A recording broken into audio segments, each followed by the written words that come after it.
नमस्कार दोस्तों, आज मैं आपको हरियाली तीज व्रत में सुनी जाने वाली गणेश भगवान की कहानी सुनाने जा रही हूँ।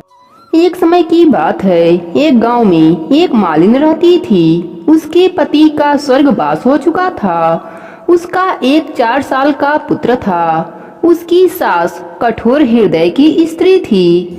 वह बहू को बहुत तकलीफ देती थी। एक दिन सास बहू और पोते को घर से निकाल दिया।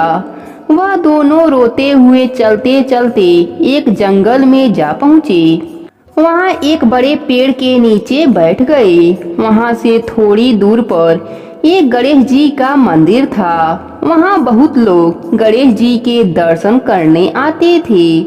दर्शन करके गणेश जी को प्रसाद चढ़ाते थे। फिर वह प्रसाद सबको बांट देते थे। इस प्रसाद से माँ बेटे का गुजारा होने लगा। दोनों माँ बेटे गणेश जी के पूजा पाठ में लग गए। एक दिन उन्होंने सोचा, क्यों ना हम भी जंगल से फूल लाकर बेचें। वह रोज जंगल से फूल लाकर उसकी माला बनाकर बेचने लगे। फूल माला के साथ ही पूजा की सामग्री और प्रसाद भी बेचने लगे। इससे उनको आमदनी होने लगी। गणेश भगवान की कृपा से आमदनी बढ़ने लगी।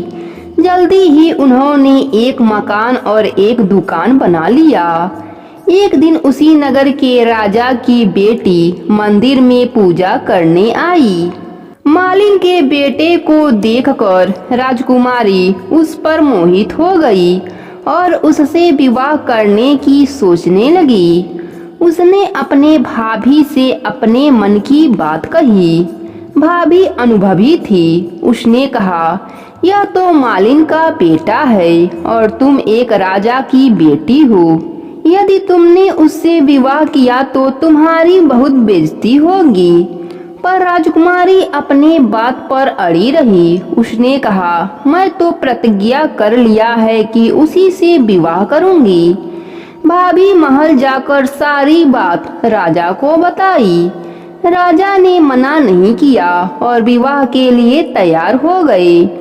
उन्होंने बड़े धूमधाम से बेटी का विवाह मालिन के बेटे के साथ कर दिया। मालिन ने सबसे पहले बेटे बहू को गणेश जी के मंदिर में ले जाकर पूजा पाठ करवाया और गणेश जी का आशीर्वाद दिलवाया। इसके बाद पूरे नगर में यह बात फैल गई कि गणेश जी की पूजा करने से सब दुख दूर हो जाते हैं। यह बात सुनते ही नगर के सभी लोग मंदिर में गणेश भगवान के दर्शन करने आने लगे। मालिन और उसके बेटे की बिक्री और बढ़ गई। उधर उसकी सास के बुरे दिन आ गए। अन्नदाता उससे रूठ गए और वह भूखी मरने लगी। एक दिन वह रोती हुई उसी गणेश जी के मंदिर में आ पहुंची। वहाँ वह मालिन के बेटे से बोली, मैं भूखी हूँ, मुझे रोटी कपड़ा दे देना। इसके बदले मैं तुम्हारा सारा काम कर दूंगी। लड़के को दया आ गई और उसे वह काम पर रख लिया। उसने अपने दादी को नहीं पहचाना। जब मालिन घर आई तो उसने सास को पहचान लिया। सास से बोली, सासू जी आप यहाँ कैसे? सास ने पोते के तरफ इशारा करके बोला, मेरा इस सेठ के यहाँ नौकरी लग गई है।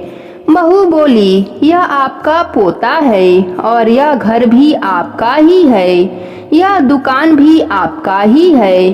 आपने हमें घर से निकाला, तब गणेश जी ने हमारी रक्षा की। बहू की बात सुनकर सास बोली, मेरी करनी मैंने भोग ली। बहू बोली, सासू जी अब आप हमारे यहाँ रहो और पोते का सुख देखो। हे गणेश भगवान, जैसे आपने मालिन पर कृपा करी वैसे ही अपने सभी भक्तों पर अपनी कृपा बनाए रखना।